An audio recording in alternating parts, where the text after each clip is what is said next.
Hey, Dr. Keith Maclean, it looks like very good news from the EWEA. It looks as if the wind sector is in for big expansion. Is that the way you see it? Yes, we think there's a very good future for offshore wind, and it's very important that we build the confidence that there is that future so that people can make the appropriate investments to make sure that we get the costs of offshore down and that it becomes more affordable going forward. I mean, looking at, in your case in Scotland, people have said that Scotland has the potential to be a renewable energy centre for the whole of Europe, really, because you've got lots of sides and you've certainly got a lot of wind up there. Methyl is already involved. Do you see new jobs coming for the country? Absolutely, and I think Scotland does have a tremendous potential because of the natural resource, because of the emphasis that the government there has put on the development of renewable energy. And clearly, if we can get the investment, then we'll get the economic and employment benefit that flows from that. Do you see that perhaps producing work in the Firth of Forth and in the Clyde too, in the construction of platforms and so on as this goes forward? Well, there are opportunities all over for those who are prepared to grasp them, and again in Scotland with the experience from North Sea oil, which is far more relevant for offshore wind, there should be tremendous opportunities. I mean, do you see this happening over the next between 2020 and 2030? By 2030 we're talking about something like 300,000 jobs in the wind industry, and obviously a fair share of them will be in your country. It's important that we do start looking at 2030 rather than just 2020.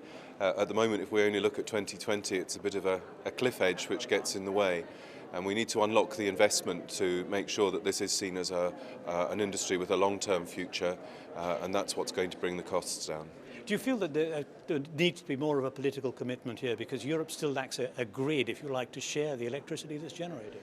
I think the infrastructure investments like grid are a key challenge, and there has been good progress on that recently, but it is clearly essential that we have the grids there, and those are not inexpensive either, so we have to raise the funds for that. I mean, investment is a key thing here, isn't it? Because it's an expensive industry to, at least in setup terms. Yeah, and I think that we shouldn't underestimate the financing challenge, particularly in these difficult times. We need to look at this as a big investment requirement, and we need to do all we can to make sure that capital is there for investment and that it is there at a sensible cost. Offshore seems to have perhaps a more popular future than onshore wind, because it doesn't arouse so many opposition from neighbours and so on, does it? I think that's a difficult way of looking at it, and I don't know that of many investments that don't come up against some form of objectors, and it may be just the landing points for the cables that causes a problem.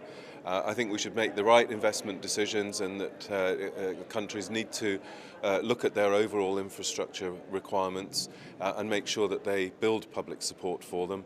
And that's why when we get jobs and the support, that builds the support that's needed for these projects.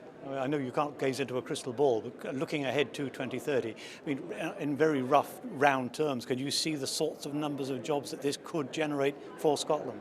I don't know what the numbers are, but I think this report gives some interesting insight into what that could be if we get the necessary sign-on and political and financial support.